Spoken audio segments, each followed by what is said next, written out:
Pada saat sedang tertidur pulas di tengah malam, Kurima pun tiba-tiba saja terbangun oleh sebuah mimpi buruk.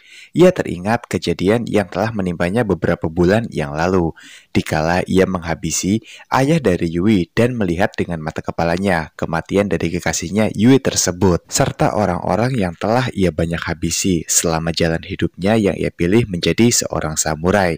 Kemudian Kurima pun langsung memutuskan untuk bangun dan membuat sebuah lukisan dari apa yang baru saja ia alami. Cerita pun bergeser ke rumah Hana. Di sana ada dua saudara laki-laki Hana, ayah Hana dan juga Soji. Tak lama kemudian Hana pun datang. Ia pun memperingatkan kedua saudara laki-lakinya itu agar sebaiknya tidak terlalu sering bermain kartu, supaya di masa depan mereka tidak menjadi seorang beban seperti layaknya Soji sekarang. Kemudian Hana pun bertanya pada Soji, apakah kau bertengkar dengan sahabatmu yaitu Kurima? Dikarenakan jika Hana memperhatikan mereka berdua kurang dekat, ditambah lagi saat ini Kurima sudah jarang sekali untuk turun dan bermain dengan Hana seperti biasanya. Soji pun dengan tersenyum menjelaskan jika saat ini Kurima mungkin sedang disibukkan dengan pekerjaan barunya sebagai seorang penggambar. Di lain tempat, 5 orang pendeta sedang berjalan bersamaan menuju ke sebuah kuil tua yang letaknya berada di tengah hutan. Setibanya di sana, mereka pun langsung diberi masuk oleh seorang biarawati yang membuka pintu itu. Yang kemudian salah seorang pendeta senior pun memberikan sejumlah uang, hingga akhirnya mereka pun dipersilakan untuk masuk ke dalam kuil. Di dalam kuil itu kemudian datang seorang wanita yang sepertinya pemimpin dari para biarawati yang ada. Kemudian wanita itu pun meminta pada seluruh pendeta agar sebaiknya mereka semua berdoa demi keselamatan di malam ini. Demi mendapatkan keberkahan di malam ini, para pendeta pun lalu berdoa bersama-sama. Yang kemudian setelah mereka berdoa, datang 5 orang wanita yang wujudnya sangat cantik. Seorang pendeta pun bertanya, kenapa bisa ada wanita di kuil ini? Teman di sebelahnya pun lalu berkata, jika mereka semua adalah laki-laki, yang itu artinya kita tetap bisa bersenang-senang dengan mereka tanpa harus menanggung dosa perzinahan.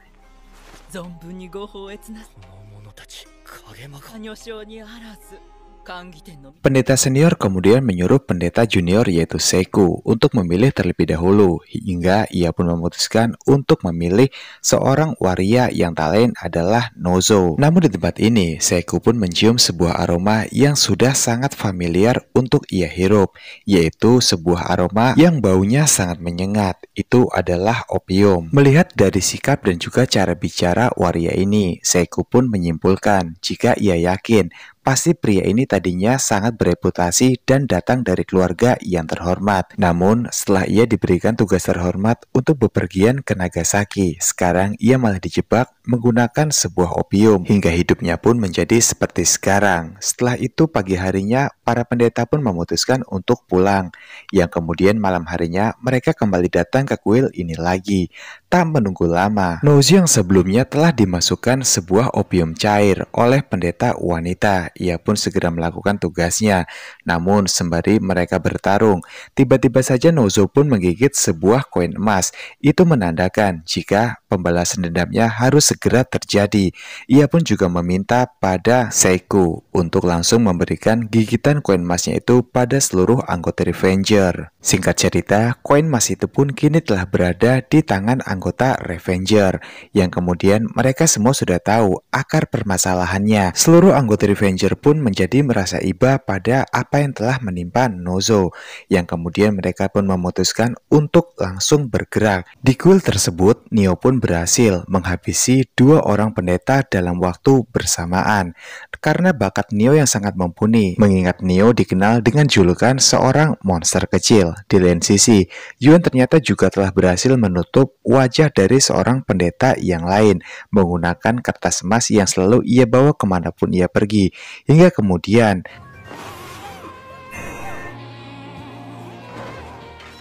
di balik keheningan malam yang sangat gelap di tengah hutan, pimpinan kepala biarawati pun rupanya sudah berlari menjauh. Ia di sini sangat yakin jika pasti akan selamat dari semua anggota Revenger yang lain, tanpa disadari oleh dirinya sendiri jika keberadaannya saat ini telah diintai oleh 2 anggota Revenger, yaitu Kurima dan juga Dr. Tepa. Tak butuh waktu yang lama, sebagai seorang samurai yang sangat berbakat, Kurima pun saat ini sudah berada tepat di hadapan kepala biarawati, yang kemudian di sini kepala biarawati bermaksud untuk memberikan kesempatan pada dirinya. Ia berniat untuk menukar beberapa barang berharga, asalkan nyawanya dapat diampuni. Tapi Kurima pun nampaknya enggan. Dan di saat itu juga, di waktu yang tidak tepat, Liu pun tiba-tiba saja muncul, dikarenakan memiliki dendam pada Kurima. Ia pun segera berniat untuk menghabisi Kurima saat itu juga. Hal itu pun dimanfaatkan oleh kepala biarawati wanita untuk pergi meninggalkan mereka berdua dan menyelamatkan hidupnya. Akan tetapi tiba-tiba saja, sebuah kartu tajam tepat menancap di dahi kepala biarawati hingga ia pun mati seketika. Ternyata itu adalah Soji yang telah menghabisi kepala biarawati wanita ini. Dengan segera, Kurima pun langsung mencabut pedang katana miliknya, bersiap untuk membunuh Liu saat ini juga. Namun pada kenyataannya, sewaktu mereka berdua terlibat pertarungan yang sangat sengit, Kurima pun berhasil dikalahkan oleh Liu. Hal itu dikarenakan memang Liu terkenal sangat lincah dan juga gesit, dan semua teknik gerakannya begitu amat mematikan hingga sulit untuk dilumpuhkan. Kemudian Soji pun lalu datang dan diikuti dengan anak panah yang melesat secara cepat ke arah Liu. Ternyata itu adalah Dr. Tepa. Dan di sini Liu pun sadar jika ia tidak akan menang untuk bertarung dengan 3 anggota Revenger dalam waktu bersamaan. Liu memutuskan untuk pergi dari tempat itu dan menunda kematian Kurima di lain waktu. Kemudian setelah itu Soji pun memutuskan untuk pulang ke rumahnya dan beristirahat, sementara Kurima melanjutkan lukisan yang belum ia selesaikan sebelumnya. Kurima segera memejamkan matanya dengan sangat rapat, lalu ia pun melihat bayangan dari mantan kekasihnya yang telah meninggal, yaitu Yui. Di sini akhirnya Kurima pun memutuskan untuk melukis wajah kekasihnya itu, dan ia beri nama dengan tulisan Taishin. Keesokan paginya, bersama dengan Yuen, Kurima pun memperlihatkan hasil lukisannya pada pemilik toko. Pemilik toko nampak senang dengan hasil karya yang dibuat oleh Kurima kali ini. Ternyata itu adalah lukisan dari kekasihnya, yaitu Yui. Dirasa jika semua urusan di sana telah selesai, Kurima dan juga Yuen pun lalu bergerak untuk menuju ke rumah mereka, yang dimana di tengah jalan, Kurima pun langkahnya terhenti, tepat di sebuah toko peralatan lukisan. Dia di sini bermaksud untuk membeli beberapa alat lukis untuk menopang kegiatan barunya dalam seni melukis. Pemilik toko yang sadar jika dari tadi Kurima terus saja memperhatikan kuas lukis yang dipajang di tokonya. Ia pun segera memberikan salah satu kuas dan meminta Kurima untuk menggambar. Yang lagi-lagi Kurima menggambar kekasihnya, yaitu Yui, dan tak lupa ia pun memberikan tulisan bertuliskan Taishin.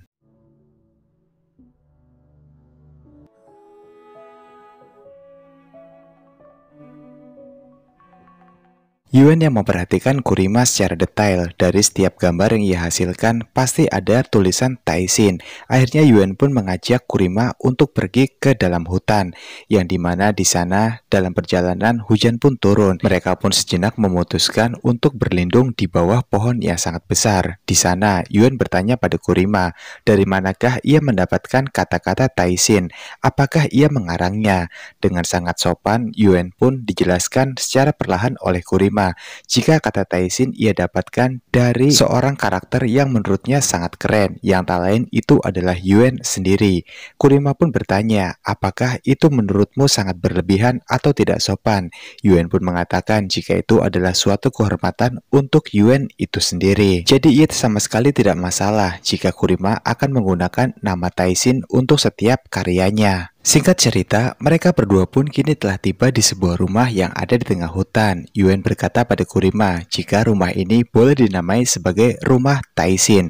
Yuen juga menambahkan jika rumah ini dulunya adalah rumah pertamanya sewaktu ia baru saja mulai bekerja menjadi seorang anggota Revenger. Dan mulai saat ini, Yuen merasa jika Kurima lah yang membutuhkan tempat semacam ini karena tempat ini jauh dari kota dan sangat hening serta sangat tenang.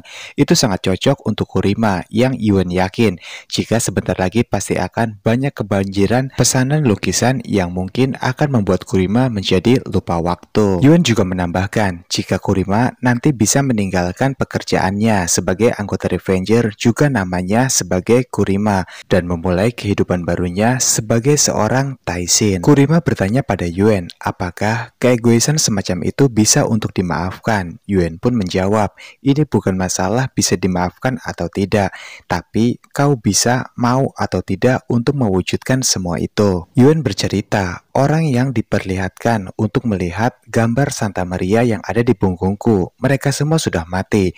Hal itu membuatku memikul rasa frustasi yang sangat dalam sampai detik ini. Baik Tepa ataupun Neo, mereka tidak bisa hidup berdampingan di masyarakat. Dan itu berlaku untuk seluruh anggota Revenger yang lain. Tapi Kurima berbeda, bahkan saat ini Kurima sudah hampir menemukan kehidupan barunya sebagai seorang Taishin. Menurut Kurima, jika ia sudah menciptakan karma setelah membunuh ayah mertua dan juga atasannya sendiri. Dan sampai masalah ini terselesaikan sepenuhnya, Kurima pun tidak ingin untuk berhenti menjadi anggota Revenger. Yuan kembali bertanya, lantas jika semuanya telah selesai, setelah itu apa alasan yang akan kau gunakan untuk membunuh? Dan di sini Kurima pun tidak bisa menjawab perkataan yang terakhir dikeluarkan oleh Yuan terhadapnya.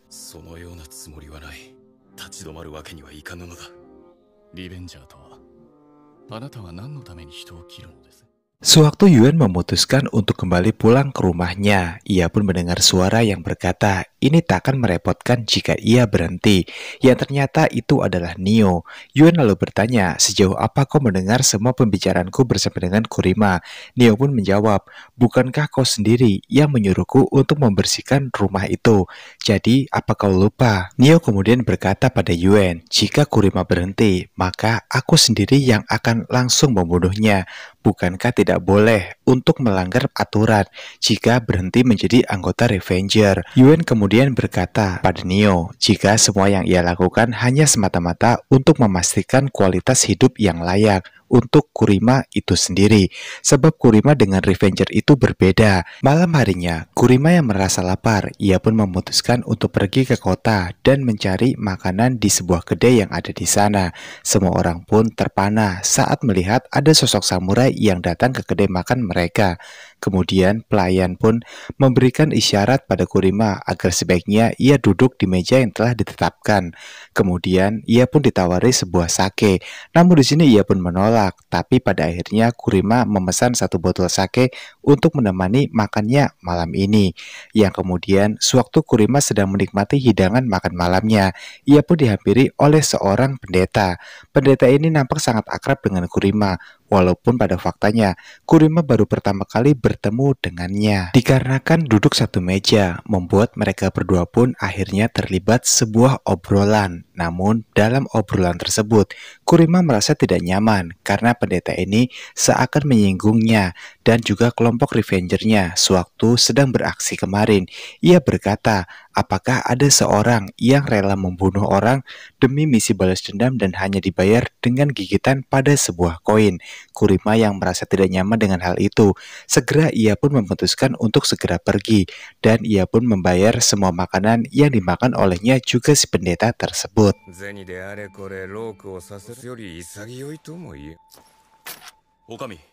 Di lain tempat, saat ini Yuan pun sedang bertemu dengan Kapel di sebuah gereja tua seperti biasanya. Dan di sini juga Kapel berkata, jika ada seseorang yang sedang mencari begitu banyak timbunan opium yang saat ini masih belum diketahui keberadaannya, tapi yang jelas semua itu ada di Nagasaki ini, yang dimana sosok itu tak lain adalah Li Wenlin dari Pecinan. Dan di sini Kapel juga meminta pada Yuan dan juga seluruh anggota Revenger untuk membunuh segera sosok Li Wenlin tersebut. Dan sebagai imbalannya, Kapel pun memberikan Yuan sebuah emas yang sangat besar. Tapi di sini Yuan pun bingung, kenapa tidak ada bekas gigitan? Ditambah lagi emas ini sangat besar. Ia baru pertama kali melihat emas sebesar ini seumur hidupnya. Melihat Yuan yang bingung, Kapel pun lalu bertanya, apakah emas ini masih tidak cukup untuk membuat kalian bekerja? Yang kemudian Yuan pun berkata, bukannya kami tidak cukup dengan emas itu, tapi kenapa harus Liu, orang yang kami habisi? Seharusnya kan bukan dia, Kapel lalu menjelaskan, jika Liu tidak segera dihabisi, maka nantinya opium yang ditimbun di Nagasaki itu milik Matsumine pasti akan ditemukan terlebih dahulu dan disalahgunakan oleh orang-orang dari Liu tersebut. Singkat cerita, Yuen pun membawa emas besar itu ke markas pusat Revenger. Di sana, Soji pun tampak kebingungan sekali dengan emas besar yang baru juga pertama kali ia lihat dalam hidupnya. Tapi di sini Kurima yang sudah paham dengan aturan main dari Revenger. Ia pun bertanya pada Yuen, jika aku perhatikan, kenapa tidak ada bekas gigitan pada emas ini? Soji baru menyadari hal itu. Yuen kemudian menjelaskan pada semuanya, jika ini adalah permintaan langsung dari Kapel. Kapel sangat menginginkan kematian Liu secepatnya, dan kalau bisa, malam ini juga. Tepa lalu bertanya pada Yuen, sepertinya ini bukan pembalasan seperti biasa. Lalu kenapa mereka melakukan ini? Yuen berkata, jika aku juga tidak tahu dengan semua ini. Tapi yang pasti menurut Soji, jika ukuran emasnya sangat besar, resiko yang akan kita tanggung juga pastinya jauh lebih besar dari biasanya. Neo kemudian angkat bicara. Ia berkata pada Soji, kalau begitu, kau harus membunuh Yuen terlebih dahulu Soji. Soji pun terkejut dengan perkataan itu. Lalu Neo mengatakan, habisnya Yuen yang melarang kita untuk membunuh tanpa ada koin yang ada gigitannya. Dan jika begitu terus, aku khawatir nanti Yuen yang akan membunuhmu terlebih dahulu. Soji pun meringis. Ia melirik perlahan ke arah Yuen, berharap jika semua itu tidak akan menimpa dirinya. Soji yang bingung harus berbuat apa di sini. Ia pun bertanya pada Neo, apakah ini artinya kita harus mengembalikan emasnya pada Kapel? Lalu Dr. Tepa pun mengatakan, Kapel tidak mungkin membiarkan kita melakukan semua itu.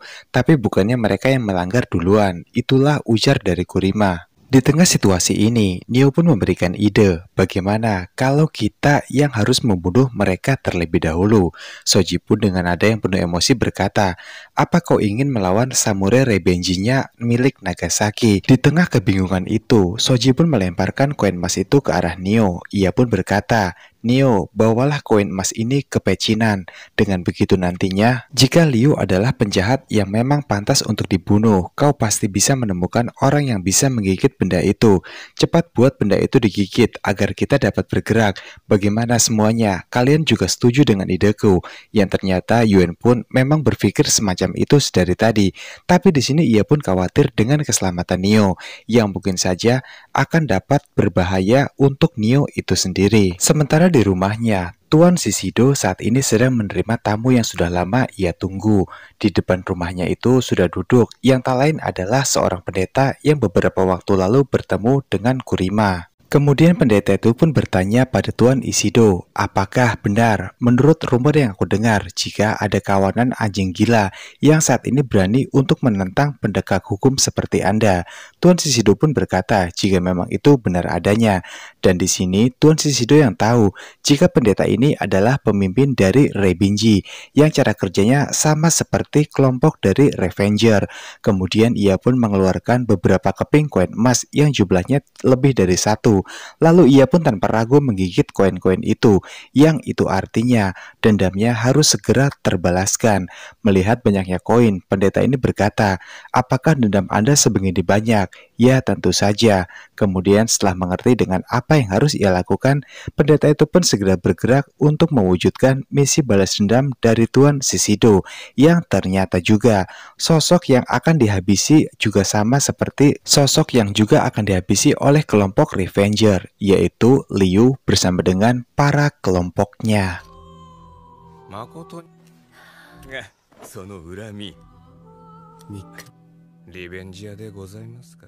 Malam harinya di pecinan, setelah selesai menuliskan sebuah surat penting untuk seseorang, Tuan Liu pun bermaksud untuk menyuruh kedua pengawalnya mengantarkan surat penting tersebut hingga sampai ke tujuan, yang dimana para pengawalnya pun langsung segera bergerak.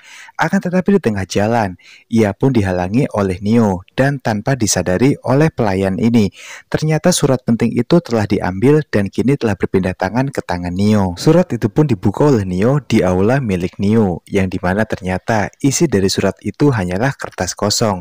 Yang celakanya, Liu pun pun lalu menyadari keberadaan Nio di sana.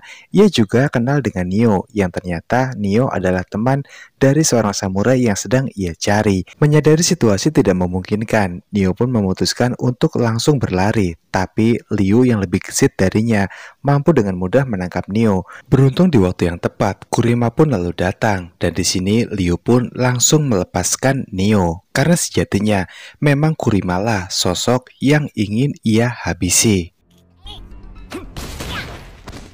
Tak jauh dari tempat itu, seorang anggota Rebinji pun rupanya sedang merakit senjata miliknya untuk melakukan misi pembunuhan terhadap Liu. Di sana juga ada pendeta yang merupakan pimpinan dari anggota Rebinji. Kemudian, setelah dianalisa dari sebuah teropong dari tembakan tersebut, ternyata saat ini Liu tidak seorang diri, melainkan ada seorang samurai dari kelompok Revenger yang sedang berbicara bersama dengan Liu. Pendeta itu pun segera memberikan isyarat jika sebaiknya langsung fokus tembak pada target mereka, dan tanpa ragu orang itu pun segera menembak Liu, dan Liu pun langsung terkapar tak berdaya.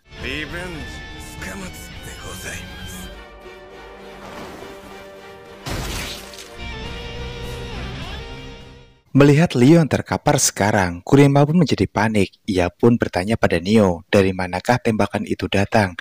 Tapi Nio tidak mengetahui arah datangnya peluru, yang kemudian secepat kilat, Kurima langsung menggendong Liu untuk menyelamatkan nyawanya, hingga mereka pun tiba di sebuah lorong yang sangat gelap. Di lorong tersebut, Kurima dikejutkan dengan sebuah suara yang terdengar. Jadi dia belum mati ternyata. Sosok itu adalah Yotaro yang merupakan anggota dari Rebinji.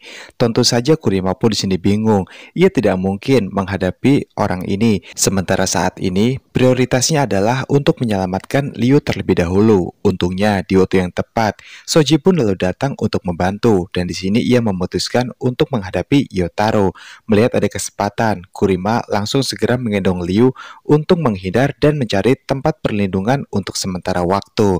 Akhirnya mereka pun memutuskan untuk bertarung. Di lain sisi, pendeta itu pun berkata pada rekannya, jika sebaiknya berikanlah isyarat agar mereka segera pergi. Berikanlah isyarat pada Yotaro jika misi malam ini sebaiknya sudahi dulu sampai di sini. Orang itu segera memberikan isyarat menggunakan tembakan yang ia pegang, menggunakan sebuah peluru yang bentuknya seperti kembang api.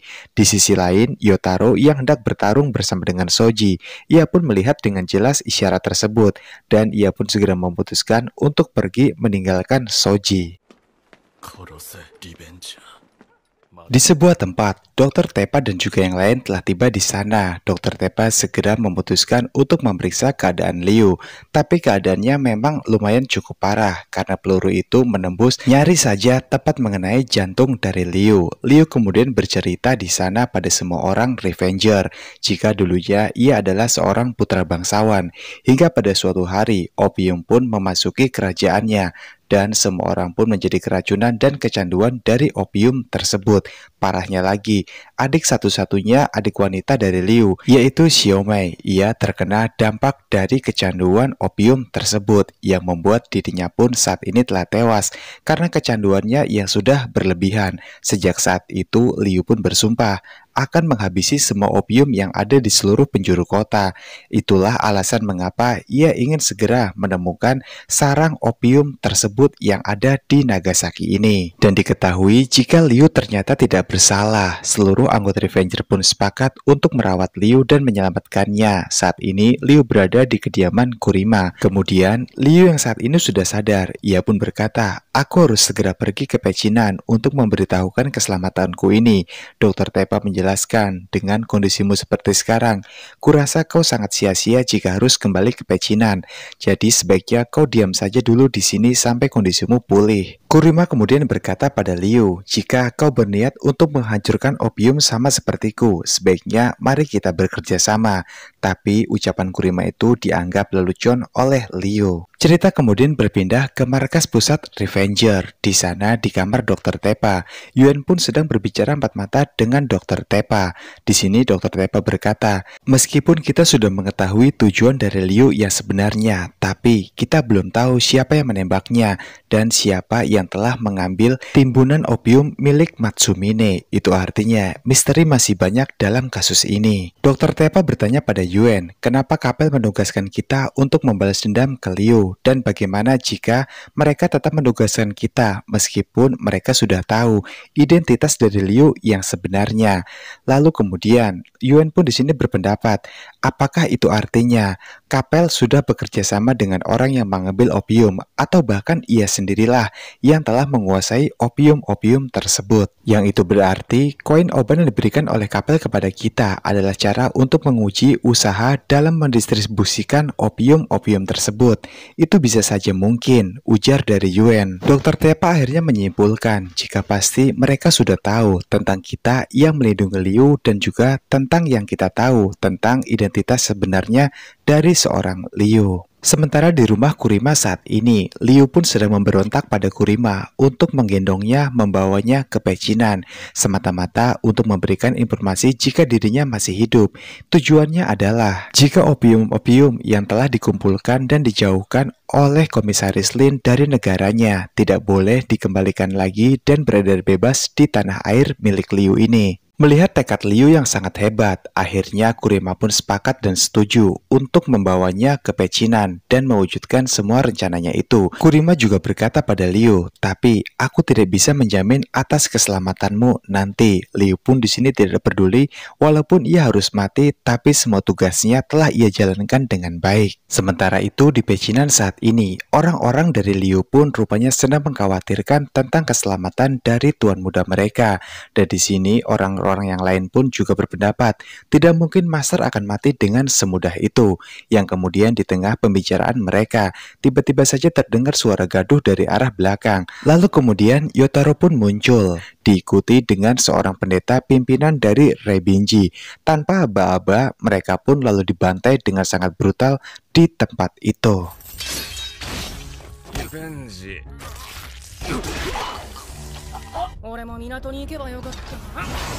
Di lain sisi, Kurima sudah memapah Liu untuk menuju ke pecinan. Akan tetapi di tengah jalan, mereka pun lalu dikejutkan dengan suara ledakan yang sangat hebat. Ternyata itu adalah ledakan dari kapal di sebuah pelabuhan. Kurima segera mengecek keadaan di pelabuhan dan meninggalkan Liu seorang diri sementara di tempat itu. Ternyata itu adalah kapal kepunyaan dari Liu yang memang sengaja dihancurkan oleh penembak dari Rebinji yang tempo hari telah menembaknya hingga kondisinya pun seperti sekarang. Liu pun menjadi sangat kesal dengan meledaknya kapal miliknya itu. Tujuannya adalah supaya Kurima pergi meninggalkan Liu dan tersisa hanya Liu seorang diri, sehingga nanti talent dari anggota Rebinji yang lain akan dengan mudah untuk membunuh Liu. Tak lama setelah itu, sosok anggota Rebinji itu pun lalu muncul dan ia berniat untuk membunuh Liu dalam kondisinya yang sangat sekarat seperti ini. Wanita ini terus menyerang Liu. Liu pun di sini berusaha untuk membela diri, walaupun ia terluka cukup parah, tapi ia tidak ingin mati dengan sia-sia. Namun, dalam pertarungan kali ini, walaupun Liu berhasil untuk mementalkan wanita itu, tapi ia terluka sangat parah, hingga pada saat wanita itu hendak mengeksekusi Liu, untungnya pedang katana milik samurai Kurima tiba-tiba saja menangkisnya, dan ia pun hanya berkata pada wanita itu, sebaiknya kau pergi, jika tidak ingin aku bunuh di tempat ini. Wanita itu pun nampak ketakutan saat melihat samurai itu sangat marah. Ia pun lalu bergegas untuk pergi, tapi sayangnya di sini Liu pun terluka menjadi semakin parah. Dengan segera Liu pun mengambil koin emas yang saat ini ia pegang. Ia segera menggigitnya dan menyerahkannya pada Kurima, yang itu artinya Revenger berhak untuk membalaskan dendamnya dari kematiannya sekarang.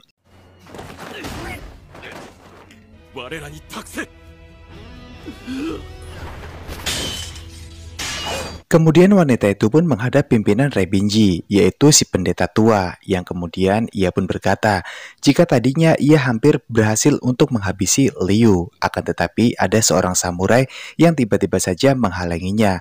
Pendeta ini pun nampak marah, kau tidak becus hanya untuk membunuh orang Cina yang sekarat, dan sekarang kau tidak pantas untuk hidup. Untungnya, sebelum si pendeta mengeksekusi wanita itu, kemudian si penembak pun menghampirinya dan berkata, jika saat ini Anda sudah ditunggu oleh Tuan Shishido. Pendeta itu pun segera meninggalkan wanita itu dan bergegas untuk menemui Tuan Shishido. Shishido kemudian membawa pendeta Sada ke sebuah tempat, yang ternyata di sana ia pun berkata, aku sangat khawatir dengan kondisi Liu. Pendeta Sada berkata, aku mohon maaf karena orangku tidak bisa untuk menghabisinya dengan baik. Yang ternyata tempat itu adalah timbunan opium di Nagasaki yang selama ini dicari oleh semua orang. Melihat banyaknya opium, pendeta Sada berkata, kenapa barang sebanyak ini tidak dijual saja ke negara King? Lalu Shishido menjawab, itu sangat tidak mungkin. Kenapa benda semenarik ini harus aku serahkan kepada King? Karena uang hanya akan membuat keindahan sesaat saja, tapi opium akan membuat mereka menari sampai hancur dengan sendirinya.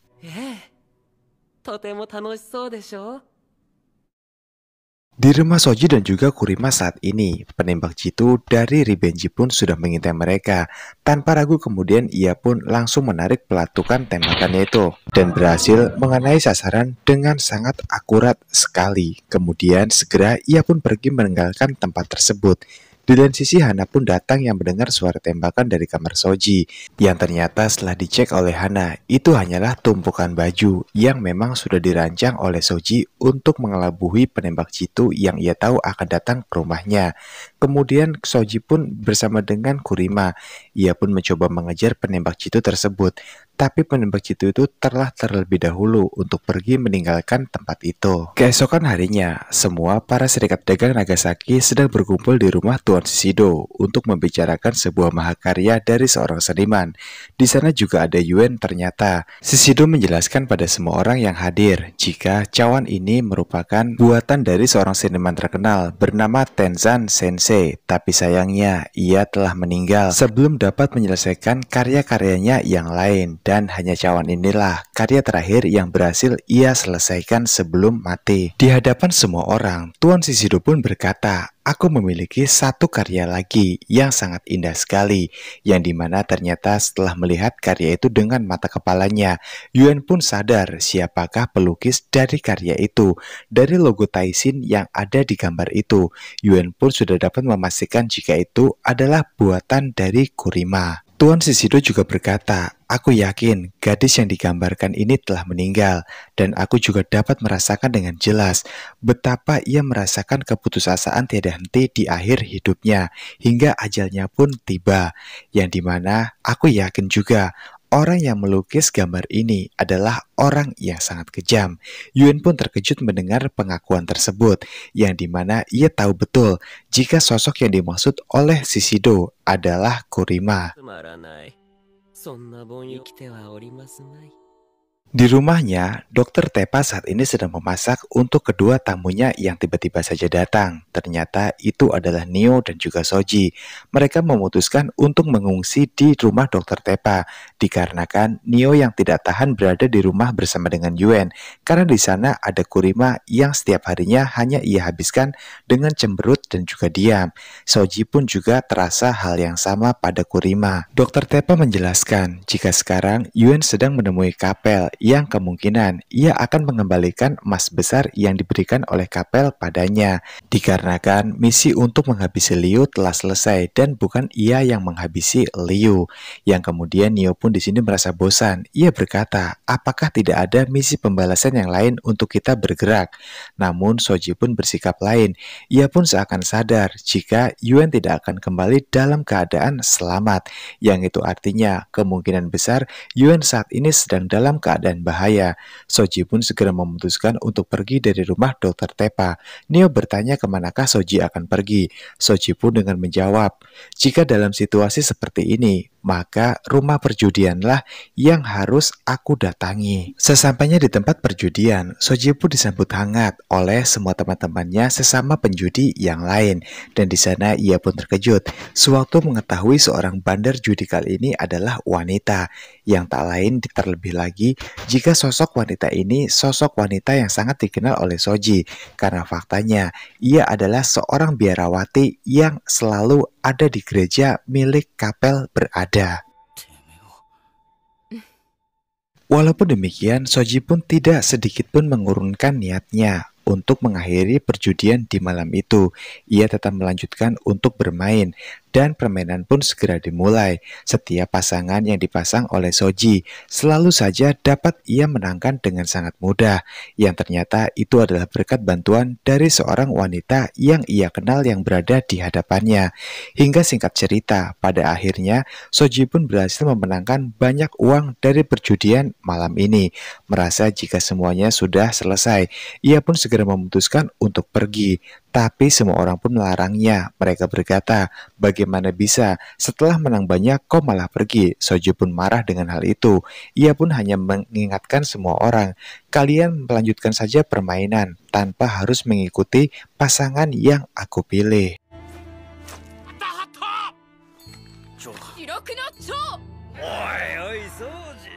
Dalam perjalanan pulang, Soji pun terus saja mengkhawatirkan keadaan dari Yuen saat ini. Tapi ia tidak bisa berbuat apa-apa karena ia juga tidak tahu di manakah Yuen berada sekarang. Yang kemudian ia pun merasa jika ada seseorang yang mengikutinya kali ini. Yang kemudian muncul seorang wanita bertopeng, yang dimana ternyata itu adalah seorang biarawati yang ia kenal. Biarawati itu menjelaskan pada Soji, jika kau bermain seperti ini terus, maka dalam 1 bulan saja kau pasti sudah akan kaya. Soji pun akhirnya baru sadar di sini jika semua kemenangannya hari ini itu adalah sebuah trik curang yang dilakukan oleh biarawati ini dalam membantu permainan Soji tadi. Soji pun berusaha untuk menangkap biarawati tersebut, tapi dikarenakan Soji mabuk, ia tidak bisa berlari dengan maksimal, sehingga biarawati itu pun dengan mudah menghindar dari tangkapan Soji. Dan pada akhirnya mereka pun sekarang tiba di sebuah tempat. Soji pun di sana lalu berkata, jika kau memiliki dendam, maka cepatlah gigit emas dan serahkan emas itu kepada pimpinan kami yaitu Yuen. Yang kemudian suara biarawati itu pun terdengar. Ia berkata, kenapa Yuen selalu saja melindungi Kurima? Soji yang bingung lalu bertanya, apa yang sedang kau bicarakan? Tapi sosok ini pun lalu marah dan ia pun kembali berkata, kau jangan pura-pura bodoh sebaiknya. Seharusnya samurai Kurima itu telah dihabisi di kota kastil, tapi kenapa Yuen tidak melakukan hal itu? Soji yang memang sama sekali tidak tahu menahu terkait hal itu, ia pun tetap berkata, aku tidak tahu soal itu. Yang kemudian wanita ini pun berkata, kalau memang kau benar-benar tidak tahu, maka selidikilah dan cari tahu informasinya untukku, sebelum nanti pintu perjudian tertutup selamanya untukmu. Bukannya tadi kau sudah menerima uang ya sebagai imbalannya dariku. Kemudian wanita itu pun lalu pergi meninggalkan Soji, dan seketika tempat itu pun menjadi sangat gelap.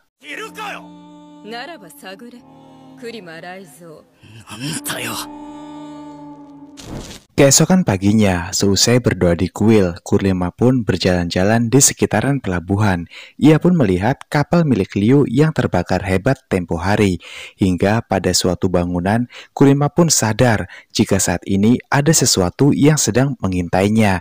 Kurima segera berlindung untuk memastikan dirinya tetap aman. Dan benar saja, ternyata 2 anggota Rebinji saat ini sedang bersiap untuk mengeksekusi Kurima menggunakan senjata yang selama ini menjadi andalannya. Sute anggota Rebinji wanita bertanya pada seorang penembak, kenapa kau tidak menembaknya? Penembak itu pun menjelaskan, aku rasa jika para sekutunya ada di sekitaran sini, dan jika kita asal menembak, pasti posisi kita akan mudah dilacak. Dan ternyata semua itu benar, karena tak jauh dari posisi mereka saat ini, ada Nio dan juga Dr. Tepa yang bersiap nampaknya sedang melakukan penjagaan ketat, karena mereka sadar jika pasti anggota Rebinji saat ini tak tinggal diam dan mereka masih berusaha untuk memburu Kurima dan juga Soji. Malam itu juga, Yuen pun mengajak seluruh anggota Revenger untuk langsung bergerak membasmi seluruh anggota Rebinji. Tapi Dr. Tepa berkata, dalam kondisi kabut seperti sekarang, kita tidak akan bisa bergerak dan berbuat banyak. Maka kita harus menundanya.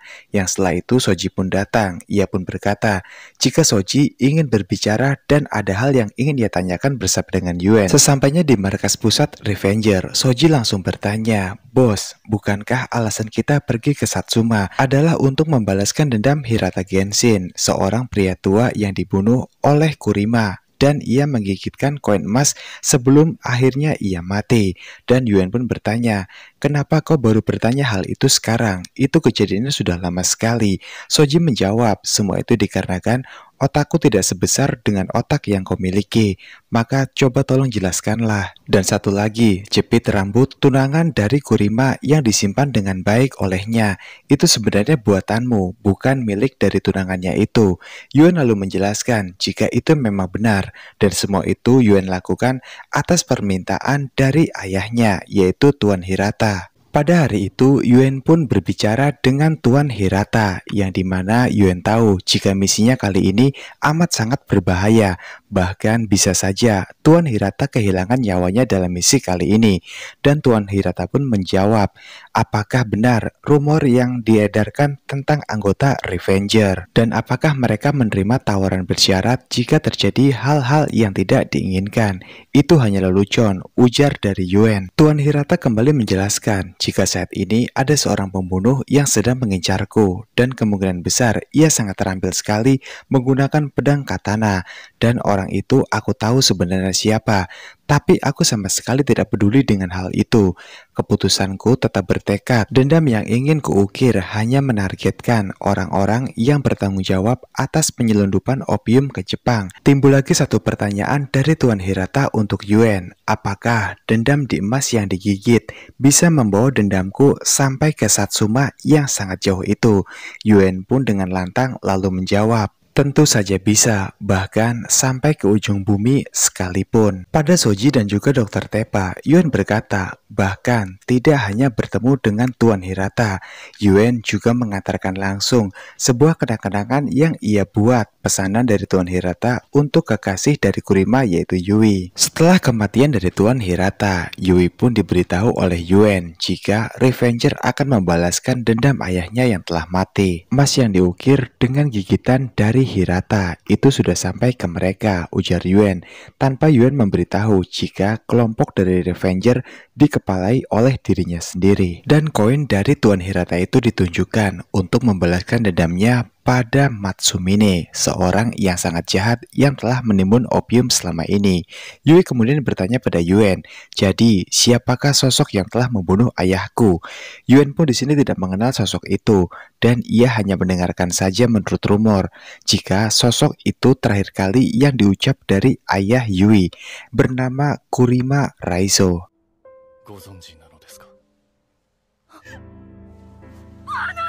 Dengan nada bicara yang terbata-bata, Yui pun menjelaskan pada Yuan jika Kurima Raizo orang yang ia maksud adalah tunangannya sendiri. Namun Yui pun juga tak menyangka kenapa Kurima tega melakukan hal semacam itu. Hingga Yui yang sudah kehilangan akal sehatnya, ia segera mengambil lempengan koin, langsung ia menggigitnya. Pada Yuan ia berkata, tolong serahkan koin ini pada seluruh anggota Revenger dan balaskan dendamku atas kematian ayahku. Bunuh seseorang yang bernama Kurima Raizo tersebut.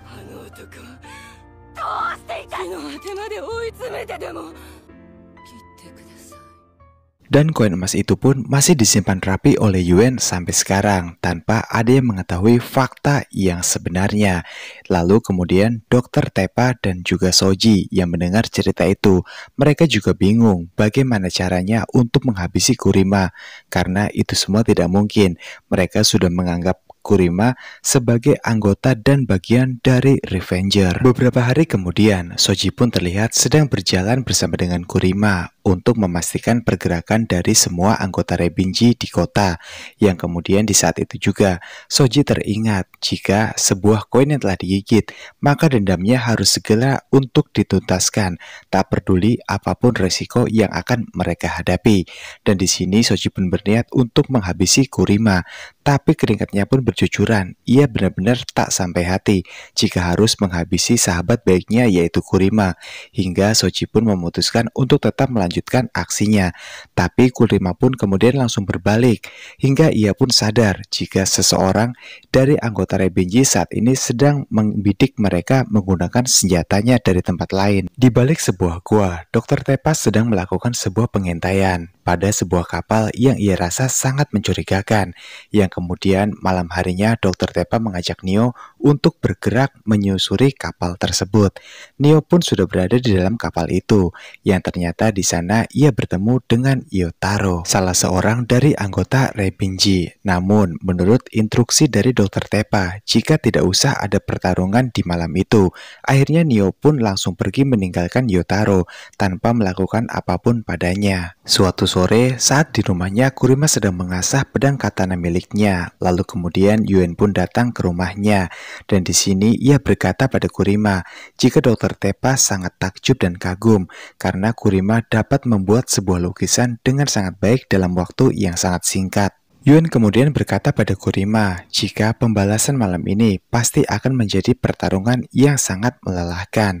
Kurima pun kemudian meminta maaf pada Yuen karena ia telah melibatkan seluruh anggota Revenger untuk masuk ke dalam masalahnya sendiri. Dan wajar saja jika Soji tempo hari ingin menghabisinya, yang rupanya di sini Kurima telah sadar jika sewaktu berjalan bersama dengan Soji, Soji sedang mencari cara untuk dapat menghabisi Kurima. Tanpa Kurima tahu, alasannya sebenarnya dari Soji yang ingin menghabisinya semata-mata itu karena sebuah koin yang digigit oleh Yui tunangannya. Yuen kemudian mengambil sebuah lukisan yang telah dibuat oleh Kurima, tapi semua itu belum sempurna karena faktanya Kurima berkata pada Yuen, jika semua lukisan-lukisan ini ia buat tidak menggunakan dengan kuas, melainkan dengan sebuah pedang yang telah digunakan Yui untuk menghabisi hidupnya sendiri. Sesuai kesepakatan mereka bersama, malam harinya seluruh anggota Revenger pun berkumpul.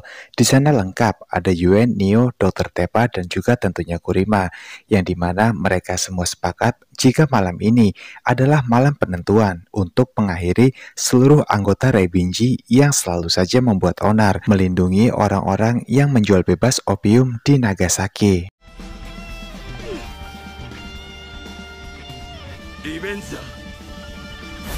Singkat cerita, untuk memudahkan pekerjaan mereka pun memutuskan untuk memecah menjadi dua kelompok. Kelompok pertama ada Dr. Tepa, Soji, dan juga Kurima. Sementara Neo dan juga Yuen, ia memutuskan untuk saat ini membongkar semua kebusukan yang ada di rumah dari Tuan Shishido. Dengan sangat bersemangat, Kurima, Soji, dan juga Dr. Tepa, mereka membantai habis seluruh orang-orang dari kelompok Ribenji, yang kemudian setelah menghabisi semuanya, Soji pun bertanya, lalu di manakah mereka? Kenapa mereka tidak terlihat sampai sejauh ini? Dr. Tepa berkata pada Soji, jika sebenarnya kita semua sedang diawasi dari sebuah tempat dan mereka melihat apa yang telah kita lakukan kali ini. Kurima juga di sini berpendapat jika seluruh opium yang diselundupkan oleh Matsumine yang dicari oleh semua orang pasti ada di tempat ini. Yang setelah itu Dr. Tepa menunjuk ke sebuah tempat. Tempat itu seperti sebuah bangunan layaknya kastil tua yang lama tidak dihuni. Tapi semua opium-opium itu ada di tempat itu. Berikut juga semua orang-orang dari anggota Rebinji. Tak ingin membuang waktu, seluruh anggota Revenger kemudian langsung bersama-sama untuk maju. Yang setelah itu pada satu momen, Dr. Tepa pun berkata, aku akan menjaga kalian dari belakang, sementara kalian berdua majulah. Sebisa mungkin aku pasti akan melindungi kalian. Mendengar perkataan dari Dr. Tepa, Soji dan juga Kurima pun bergegas untuk maju. Tapi sayangnya di sana Yotaro pun lalu datang dan menggunakan sebuah alat yang nyaris saja alat itu hampir mengenai Soji. Melihat itu Kurima pun tak tinggal diam. Ia pun juga berniat untuk menghabisi Yotaro hingga mereka terlibat sebuah pertarungan yang sangat sengit. Kemudian Soji pun berteriak ke arah Kurima, hati-hati, senjata Yotaro akan segera mengenaimu. Spontan Kurima pun berhasil menyelamatkan nyawanya. Segera ia menghindar hingga pada akhirnya senjata itu pun malah mengenai Yotaro hingga mati.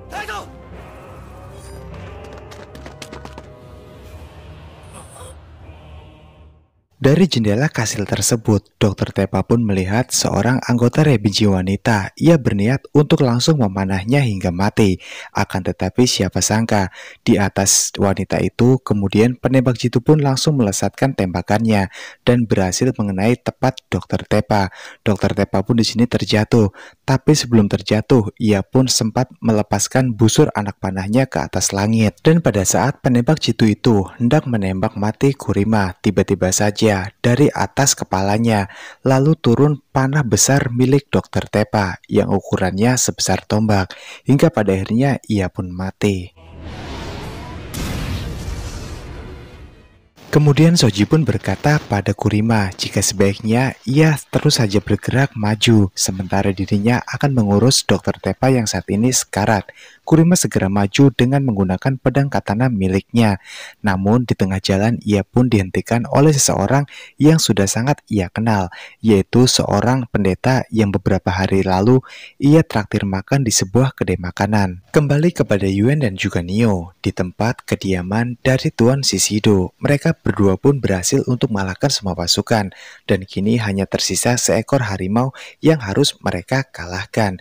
Dengan segera pada akhirnya Yuen pun melawan harimau tersebut, dan harimau itu pun mati dengan Yuen yang memasukkannya ke dalam kolam yang berisi ribuan ikan piranha. Singkat cerita, Yuen dan juga Nio pun kini telah bertemu dengan Tuan Shishido. Tuan Shishido di sini berkata pada Yuen, memang ternyata benar jika bakat sebenarnya yang dimiliki oleh Yuen bukanlah untuk melukis sebuah cawan, melainkan untuk membuat kematian yang menyakitkan juga kehancuran yang mendalam. Yuen berkata pada Shishido, semua pendosa akan menerima penghakiman yang sesuai. Tuan Shishido pun di sini tertawa mendengar apa yang dikatakan oleh Yuen, karena ia yakin Yuen tidak akan bisa membunuhnya malam ini berkat perlindungan dari seluruh anggota Rebinji-nya.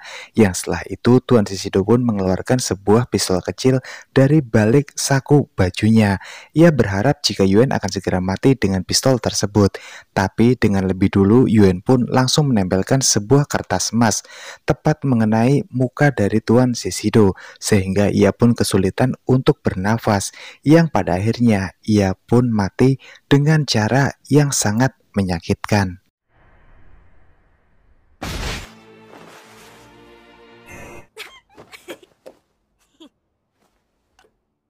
Sementara pimpinan Rebinji saat ini berkata pada Kurima, jika sepertinya kau sudah tahu tentang barang yang kalian cari yang ada di gua belakang itu adalah tumpukan opium yang dicari oleh Kurima dan yang lain. Pendeta itu juga berkata, kau boleh memiliki semua barang opium itu dengan catatan kau harus bisa untuk mengalahkanku terlebih dahulu. Yang kemudian kedua samurai ini pun saling mengeluarkan pedang katana miliknya dan bersiap untuk melakukan sebuah pertarungan yang sangat sengit.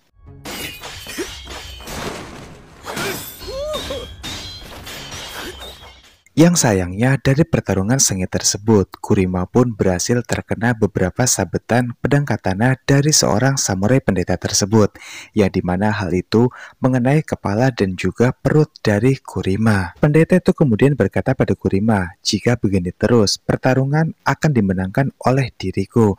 Kurima pun mendengar hal itu, ia pun nampak tidak tinggal diam. Ia tetap memutuskan untuk melakukan penyerangan, hingga pada akhirnya pedang katana milik Kurima pun berhasil mengenai lengan dari pendeta samurai itu. Akan tetapi, sebelum ia benar-benar dihabisi oleh Kurima, tiba-tiba saja seorang anggota Rebinji yang lain, yaitu anggota Rebinji wanita lalu muncul, dan di sini ia pun menghadapi Kurima. Sementara pendeta itu kemudian memutuskan untuk menyelamatkan dirinya. Tapi pada akhirnya, Kurima pun berhasil melumpuhkan seorang anggota Rebinji wanita tersebut menggunakan sebuah pedang katana kecil milik Yui yang dia gunakan untuk mengakhiri hidupnya.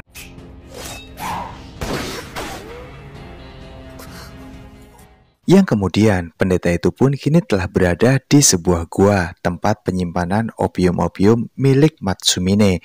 Kemudian ia pun memutuskan jembatan penghubung antar gua dan juga tebing jurang, yang dimana hal itu dimaksudkan agar Kurima tidak bisa untuk menyusulnya. Namun berkat sebuah sepatu pemberian dari Dokter Tepa, Kurima dapat melompat dan melesat dengan tajam, dan pada akhirnya ia pun menghabisi sosok pimpinan Rebinji tersebut. 리벤지.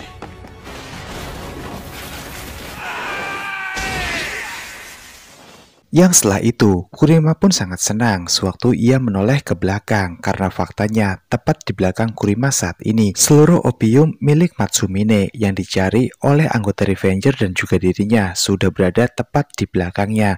Lalu di sana terlihat Soji datang dan berlari dengan membawa sebuah dinamit hingga pada akhirnya ia pun dan Kurima sepakat untuk meledakkan saja gua terkutuk itu. Dan setelah semua insiden mengerikan tersebut, cerita pun berfokus di rumah Hana. Di sana, sewaktu Hana sedang bermain dengan dua saudara laki-lakinya, ia pun tiba-tiba terkejut saat melihat sebuah bayangan yang datang. Ternyata itu adalah Soji. Hana segera berlari untuk memeluknya.